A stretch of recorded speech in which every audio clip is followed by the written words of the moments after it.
नमस्कार, मैं हूं आकांक्षा और आप देख रहे हैं अभी न्यूज की खास पेशकश जिम्मेदार कौन। आज हमारे साथ जुड़े हैं मुंबई से एक इंडस्ट्रियलिस्ट रंजीत पाठक जी। रंजीत जी, आपका स्वागत है अभी न्यूज में। Thank you very much. तो रंजीत जी के बारे में अगर आप जानना चाहेंगे तो आपको मैं बता दूं कि इन्होंने काफी ऐसे इनिशिएटिव्स उठाए हैं जो कि पर्यावरण और पोल्यूशन से जुड़े हों।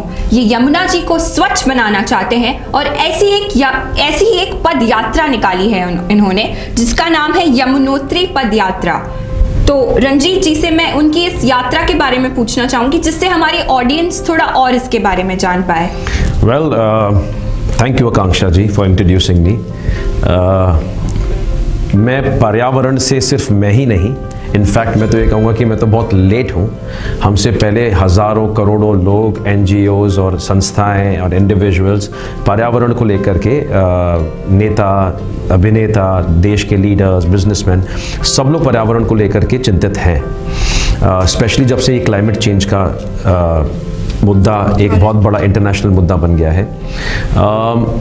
मैं जो प्रयास कर रहा हूँ वो एक यमुना जी को लेकर के स्टार्ट किया जा रहा है, बिकॉज मैं यमुना से डायरेक्टली कनेक्टेड हूँ और क्योंकि मैं यहाँ पर रहता हूँ, मैं मथुरा में जन्मा हूँ और इसीलिए अभी कोरोना काल से हमने देखा कि यमुना जी कितनी साफ़ हो गई थी जी। तो ये बहुत क्लियर है, इसमें कुछ ज़्यादा सोचने की ज़रूरत नहीं है that everything is man made. Whatever is God made is natural and sustainable, but जो इंसान करता है वो भगवान की चीज़ को भी उसमें सस्टेनेबिलिटी को गिरा देता है। तो वो हमने ये कोविड टाइम में देखा कि इंसान अंदर और पर्यावरण बाहर। तो ऐसा लगा कि यमुना जी, क्योंकि हम यहाँ पर रहते हैं, हम ब्रजवासी हैं एंड पता नहीं आपको शायद पता है कि नहीं पता है, लेकिन ब्रजा से ही ब्रज है। यमुना जी का एक दूसरा नाम ब्रजा है, जिसने ब्रज को सींचा। So if you lose Braja, so the Braj will not be Braj anymore. So we have lost Braja over here. तो लगा कि भाई क्या करें, कैसे करें। तो इसी आपके चैनल पर मैंने एक एक्सक्लूसिव इंटरव्यू किया था अपनी यात्रा को लेकर के पहले। तो शॉर्ट में हम लोग यमुनोत्री से एक सोशल अवेयरनेस कैंपेन समझ लो, यमुना के प्रति, एक नदी के प्रति, पर्यावरण के प्रति, और लोगों में भी एक भावना जगाने का ये एक प्रयास कर रहे हैं, जिसमें हम यमुनोत्री से शुरू करेंगे और मथुरा में आकर के एंड करेंगे। यमुनोत्री क्यों? क्योंकि वहाँ से वो उद्गम स्थल है यमुना का। और मथुरा क्यों? क्योंकि मथुरा में यमुना की जो महत्व है वो कुछ ज़्यादा है in comparison to some other places. Yamuna का 1380 किलोमीटर का उसका एक रूट है, जहाँ पर वो प्रयाग में जाकर के गंगा में विलीन हो जाती है, इलाहाबाद प्रयागराज में। तो हम हमारा मन तो था कि हम लोग वहाँ तक जाएं, बट हमने प्रयाग को यहाँ पर बुला लिया है। तो हमारी जब यात्रा यहाँ पर पहुँचेगी मथुरा में, तो वहाँ से भी एक गंगा जी को हम बुला रहे हैं। यहाँ पर जब हम एंड कर रहे हैं यात्रा को, तो उस दिन यमुना छठ है जी। तो कात्यायनी देवी का दिन है, छठा दिन है, और सबसे महत्वपूर्ण बात यह है कि साल का 108वां दिन भी है। तो जो जानते हैं कि रुद्राक्ष में, माला में 108 रुद्राक्ष होती हैं, तो ये साल का 2021 का ये 108वां दिवस है। तो इस चैनल से मैं सबको कहना चाहता हूँ कि इसको उत्सव के तौर पे बनाइए, ये दोबारा नहीं आने वाला। यमुना छठ 108वां दिन। तो मोटा मोटा यही है। और यमुना के किनारे किनारे हम सब जगह पर रुकते हुए जाएंगे, हम आवाज़ उठाएंगे, क्योंकि उत्तराखंड सरकार ने गंगा और यमुना को जीवांत घोषित किया था 2017 में। लेकिन उस पर सुप्रीम कोर्ट ने स्टे लगा दिया।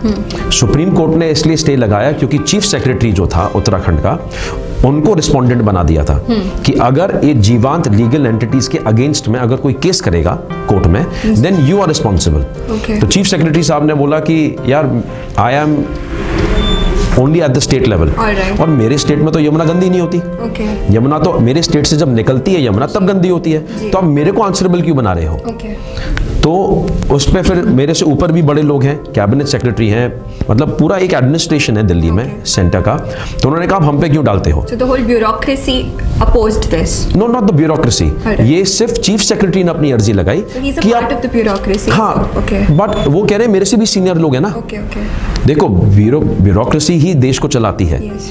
तो they are answerable, no doubt, Alright. But his point is why only me, Okay, okay. Why only chief secretary of Uttarakhand? Okay. You better make everybody responsible ना। Yes. तो इस मैटर को लेकर के अभी सुप्रीम कोर्ट में Okay. ये stay लगा हुआ है। जी। तो अभी तक उनको हाई कोर्ट ने जीवांत घोषित का स्टेटस दे दिया, जी। सुप्रीम कोर्ट में लगा हुआ है। सुप्रीम कोर्ट अगर दे देगी, जी। अगर ये डिसीजन कि यस जी। Ganga and Yamuna are living entities, Okay. तो बात अच्छी हो जाएगी। जी। न्यूजीलैंड में already the world's first river जिसको एक लीगल स्टेटस दिया गया था, वो न्यूजीलैंड में दिया गया था। Okay. तो और न्यूजीलैंड में तो कोई नदियों को पूछता नहीं है, कोई आरती तो करता नहीं है नदियों की, लेकिन फिर भी उन्होंने उसको दे दिया लिविंग स्टेटस। जी। तो हमारे यहाँ पर आई थिंक कि ये जो अटका हुआ है सुप्रीम कोर्ट में मैटर, तो अगर इस अवेयरनेस कैंपेन से अगर वो भी एक चीज़ आगे बढ़ जाए और वो इस पर अपना डिसीजन दे दें, I think it will be a great success for us. All right. So, like you told me, the course of the river is around 180 kilometers. 620 Okay, but- from Yamunotri to Mathura, but otherwise 1380. Okay. Almost 1400 And kilometers. it spans around 5 states. Yes. So, आपको बता दें हम कि sir की जो campaign है वो 5 states में चल रही है। जी। 5 स्टेट्स के मिनिस्टर्स, ब्यूरोक्रेट्स और जो साधु संत जन हैं वो भी सर के साथ इस कैंपेन में जुड़े हैं, सर के इनिशिएटिव को वो सपोर्ट कर रहे हैं। जी। एंड क्या आप ज़रा और बताएंगे कि कैसे आपको इस स्टेट में उतना सपोर्ट नहीं मिल पा रहा है जितना आपको बाकी स्टेट्स में मिल रहा है? जी, मैं ये तो नहीं कहूँगा। I mean I am getting support everywhere. Okay. In fact ऐसा कोई जगह नहीं है जहाँ पर मुझे सपोर्ट नहीं मिल रहा, जी। क्योंकि ये यमुना जी का काज है। जी। और इस देश में जो हिंदू है और जो नॉन हिंदू भी है, जी। क्योंकि जो हिंदू है वो ये जानता है कि गंगा यमुना, ठीक है, और जो नॉन हिंदू है वो ये जानता है विंध्य हिमाचल यमुना गंगा उत्तल जलति तरंगा। ओके। इसका मतलब क्या कि राष्ट्रगान में तो ये है ही, जी। तो राष्ट्रगान में जब गंगा से पहले यमुना आ रही है तो ये तो देश की हो गई। जी। और क्योंकि हिंदू में हम उसको मानते हैं, उसको पूजते हैं, तो वो पूजनीय हो गई। जी। तो सपोर्ट सब जगह से मिल रहा है, बहुत अच्छा मिल रहा है, और ऐसा कहीं पर भी मुझे ऐसा नहीं लगा। बस मुझे क्या इसमें जो एक फीलिंग आई है कि लोगों को किसी भी एक सोशल इशू को कभी एक पर्सनल एजेंडा नहीं बनाना चाहिए। जी। आदमी क्या करता है, आदमी एक इशू उठाता है, सोचता है कि मैं इससे अपनी मार्केटिंग कर लूँ, ये कर लूँ, वो कर लूँ, और फिर उसको करके वो चीज़ से अगर हम लोग बाहर आ जाते हैं तो आपको फिर सपोर्ट मिलने लगता है। जी। अगर मैं इस इशू को ये बना करके चलता, भाई मैंने एक कलश ले लिया और मैं चल रहा हूँ, जी। मैंने वो नहीं किया। जी। इसमें जो बेसिक कॉन्सेप्ट मैंने इसको यूज़ किया कि यमुनोत्री और जो मथुरा के लोग हैं, जी। मैंने इन दोनों को ज्वाइन कर दिया ओके। कि वो माँ का मायका है जी। और मथुरा माँ का ससुराल है। जी। तो मायके और ससुराल के पक्ष दोनों मिलकर के इसकी आवाज़ उठाएंगे, और जितने भी रास्ते में लोग हैं, I am getting fantastic support, कहीं पर भी ऐसी कोई बात नहीं है।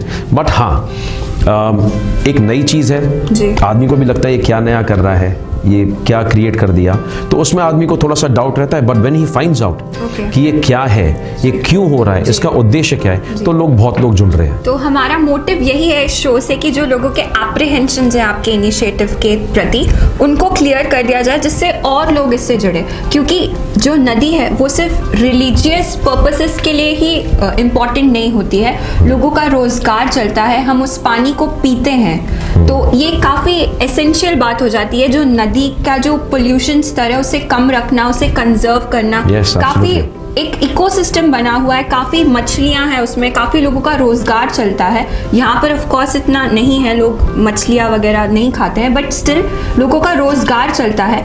तो एक ये काफ़ी सुंदर इनिशिएटिव है आपकी ओर से। एनवायरनमेंट के बारे में बात कर ही रहे थे, तो जो NCR है उसको इंडिया का मोस्ट, नॉट जस्ट इंडिया का, वर्ल्ड का सबसे ज़्यादा टॉक्सिक सिटी दिल्ली को बताया जाता है। बिल्कुल। आप मुझे स्टैट्स बता रहे थे थोड़ी देर पहले कि जितना धुआं, एक 16 सिगरेट्स फूकने के बाद जितना धुआं कंज्यूम होता है एक आदमी को, जितना नुकसान होता है, उतना ही एक दिन एनसीआर की हवा अपने अंदर लेने से होता है।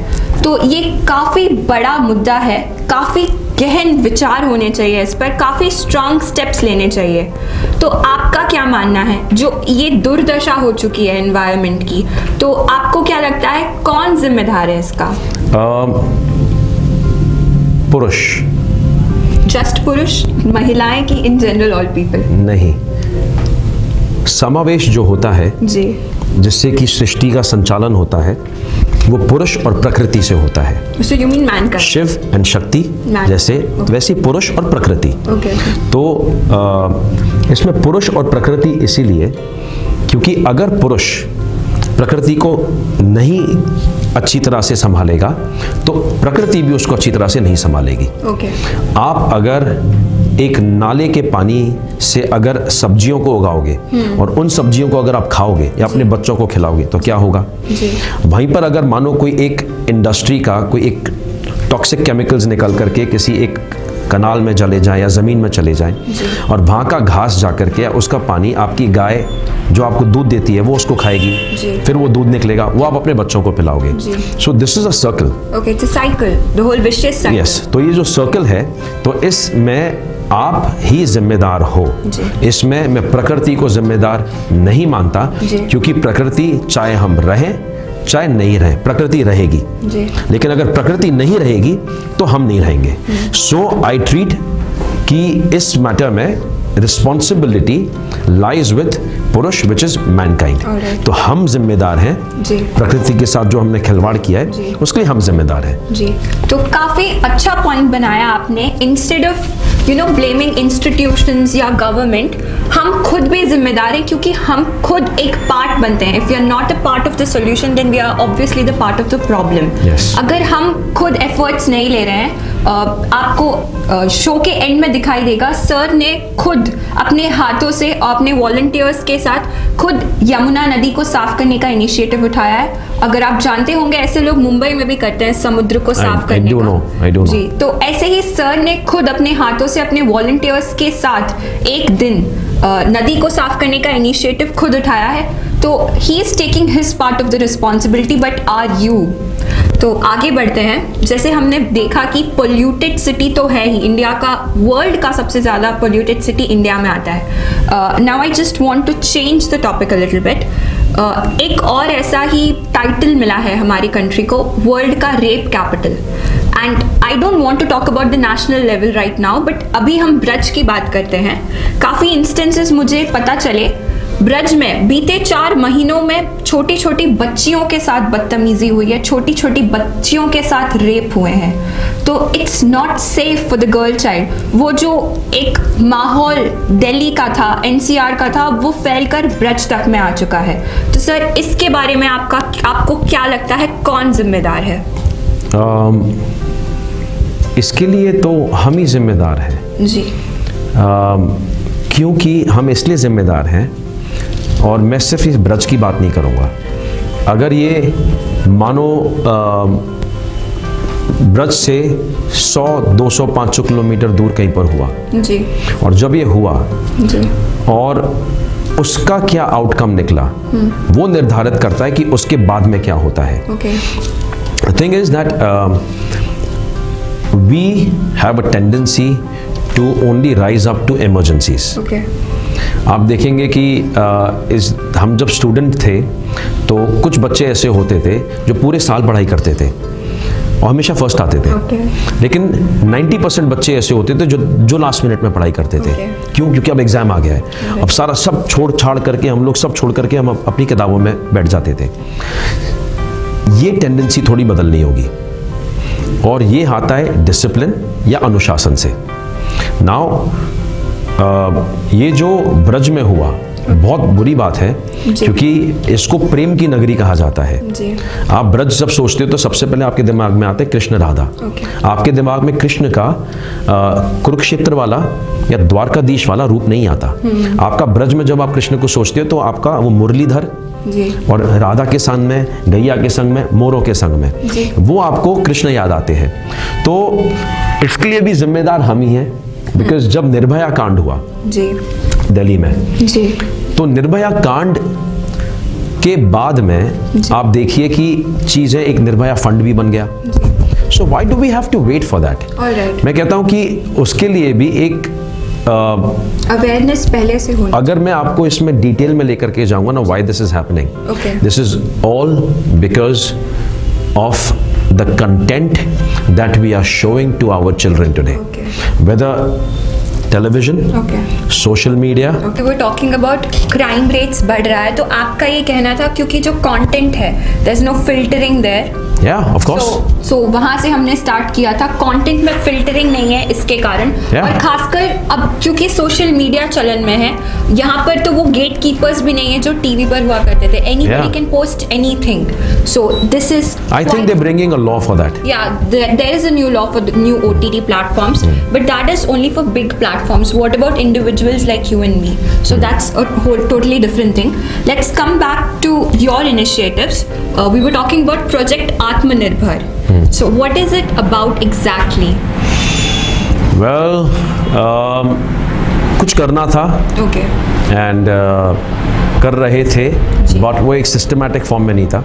आई did a lot of work during the covid times, people know भैया क्या किया कैसे किया, but when I saw the migrants, Okay. जो माइग्रेंट नहीं बोलूँगा, that's a wrong word to use, जब लेबरर्स, जब श्रमिक लोग जब वॉक करके आ रहे थे, so and at the same time you know the prime minister also used the word Atmanirbhar Bharat, Okay. but I felt that the real example of Atmanirbharta is that lady Jyoti Kumari who rode her father on a Back cycle, home, yes. and ये श्रमिक लोग थे, so I was like these people are Atmanirbhar. Okay.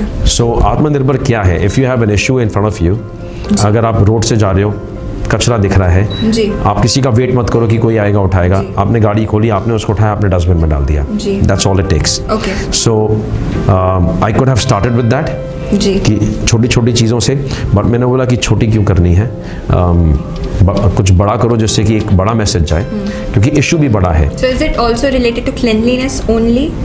The Project Atmanirbhar, or does it have a huge span? Well, it started off with something, but now, Okay. as of now, my target is, or my aim is, Okay. that to bring a community together Okay. to remove 3 tags from our great nation. Okay. One, most polluted river in the world का tag हटना चाहिए, Okay. Most polluted air का tag हटना चाहिए, जी। And most polluted ocean front, Bombay के बाहर का जो अरेबियन सी है, जी। उसका टैग हटना चाहिए। So while I am going to be doing my business, अपने काम अपना करता रहूँगा, बट इस प्रोजेक्ट को लेकर के जी। I will try and do whatever I can जी। कि ये टैग्स को हटाने में मैं कुछ कर पाऊँ इसमें, और मेरे जैसे लोगों को जोड़ूँ। जी, like you mentioned, our nation has 3 very bad tags. There's a latest one. I don't believe you know about it, or if you do, I'll just ask you about it. There's a World Freedom Index, which gives out a report every year कि कौन से देश कितना ज़्यादा स्वतंत्र है, और भारत को टैग मिला है कि भारत अब स्वतंत्र नहीं है। India is not as free as it's suppose to be. भारत को अब पूर्णतः स्वतंत्र देश नहीं माना गया है। एक इंटरनेशनल ऑर्गेनाइजेशन ने एक सर्वे किया था जिसके बेसिस पे माना जाता है कि भारत के नागरिकों के पास पूर्ण स्वतंत्रता नहीं है। It's partially free. So do you have any views about it कि इसमें तो अब नागरिक जिम्मेदार हो नहीं सकते? लाइक अभी तक जितनी बातें हम कर रहे थे उसमें नागरिक जिम्मेदार थे। इसमें आई डोंट नो, इसमें आप नागरिकों से जिम्मेदारी कैसे हटाओगे? किसी ने आकर के, always remember you have a choice. Okay. If you want to eat this rasgulla, Okay. and if I tell you eat it, Okay. you have a choice whether to take it or not to take it. Alright. Even if I put a gun on your head, Okay. and I say you eat this, otherwise I will shoot you, you still have a choice Okay. to get shot or to eat. Okay. So who's responsible, the rasgulla, me or you? All right. You are Still responsible. saying that the people are responsible because Of they've course. had a choice. एक बात बताइए, जी। मैं यहाँ पर बैठा हूँ, जी। मेरी mummy मेरे को बोल के जाती है, या फिर मैं अपने बेटे को बोलता हूँ कि बेटा आपकी क्लास है, आप पढ़ाई कर लो। Okay. तो कहता है ठीक है पापा मैं पढ़ाई कर लेता हूँ। और फिर उसके बाजू में मैं देखता हूँ कि एक PS4 रखा हुआ है। मैंने ही दिया है। बेटे को तो पता भी नहीं था PS4 क्या है। पापा लाए, पापा ने बोला बेटा PS4 से खेलेंगे। मैंने अपना शौक पूरा किया, उसके साथ शौक पूरा किया, छोड़ दिया। अब मैं चला गया, अब मैं लौट करके आता हूँ, मैं तो देखता हूँ वो PS4 पे खेल रहा है। सो सबसे पहले तो मुझे लगेगा कि ही इज रिस्पॉन्सिबल। फिर मुझे लगेगा आई एम रिस्पॉन्सिबल। नहीं, PS4 तो रिस्पॉन्सिबल नहीं है ना जी। तो या तो वो रिस्पॉन्सिबल है या मैं रिस्पॉन्सिबल हूँ।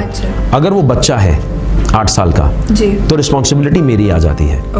If he is an adult then I can ask him कि भाई you knew you had to do this, क्या विवेक नहीं है क्या जी? तो रिस्पॉन्सिबल हमारा विवेक है जी। आपको एक बड़े अच्छे मेरे भाई जैसे हैं आचार्य जी दिल्ली में, मैंने उनसे पूछा, मैंने कहा कि जब हम कहीं पर बैठते हैं जी, और आपको कोई चीज़ देखते हो आप जी, और आपकी तामसी प्रवृत्ति एक सोच देती है, उस सोच को कैसे रोका जाता है जी? मुझे डायबिटीज़ है या मैं डाइट पर हूँ और सामने कोई आकर के बढ़िया मेरा फेवरेट केक रख देता है और मेरा मन करता है यार I need to touch this, I need to take a bite. एक बाइट से क्या होगा, 1 मिनट से क्या होगा? ऐसे ही आपका व्हाट्सएप रखा हुआ है, फोन रखा हुआ है, यार 1 मिनट चैट कर लूंगा क्या होगा, यार 1 मिनट अगर देख लूंगा तो क्या फर्क पड़ता है? तो वो जो 1 मिनट होता है ना, उसको जो रोकता है वो होता है इंसान का विवेक। और जो इंसान का विवेक होता है वो आपको इस जन्म का भी मिलता है और पिछले जन्म का भी आता है। वो आपके DNA में है विवेक।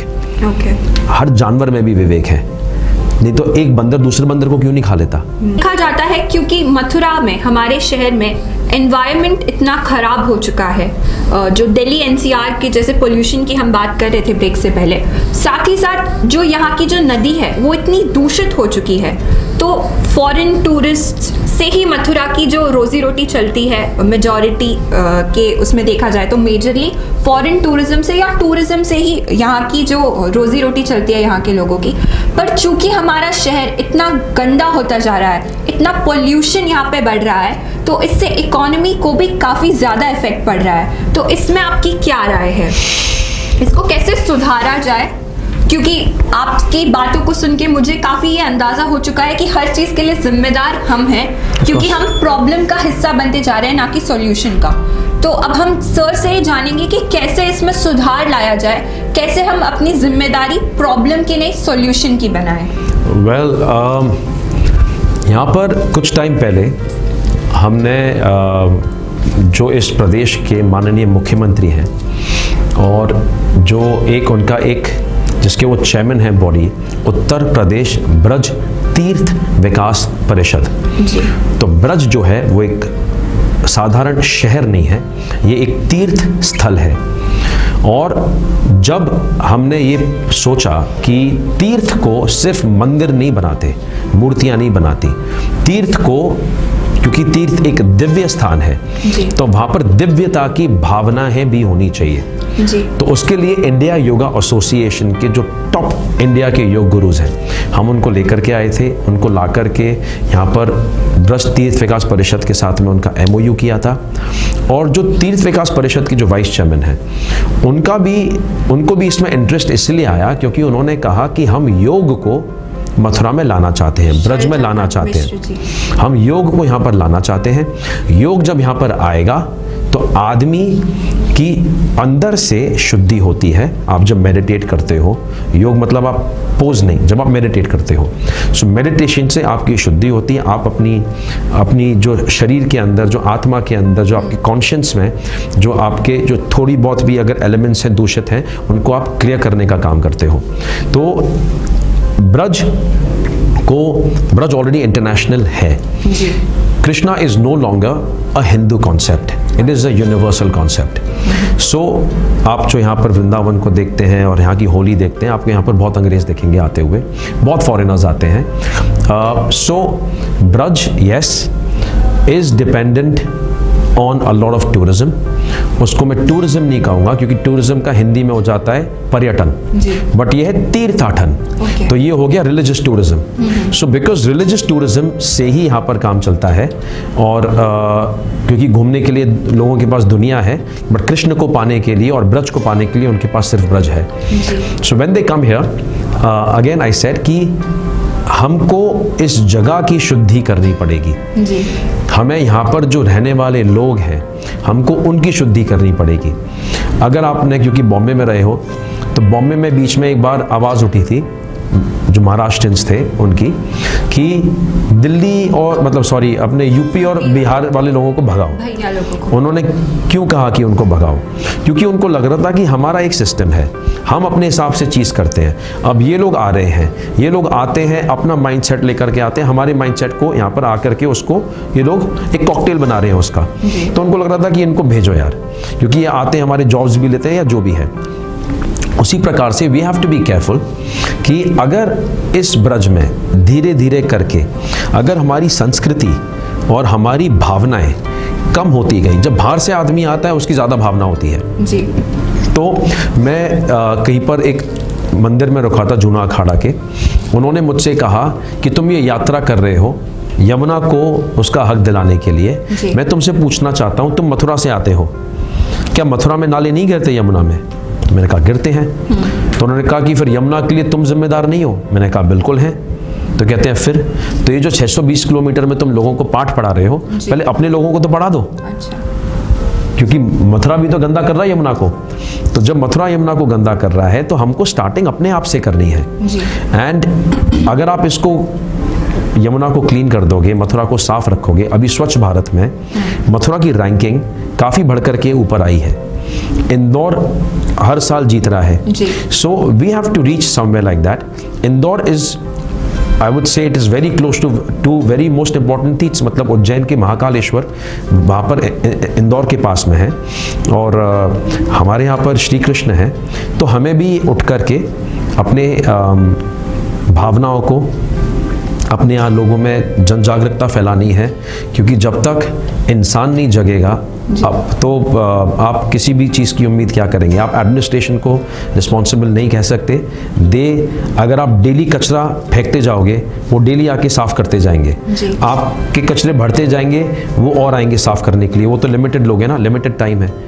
तो अगर आप कचरा फेंकना ही बंद कर दोगे, जब आप एयरपोर्ट्स पर देखते हो कि उन्होंने वेट वेस्ट, ड्राई वेस्ट ये सब करके रखा हुआ है, यहाँ पर वो सिस्टम लगाओ, यहाँ पर आदमी उसको चोरी करके ले जाता है यहाँ पर कचरे के डब्बे को, तो आप क्या एक्सपेक्ट करोगे?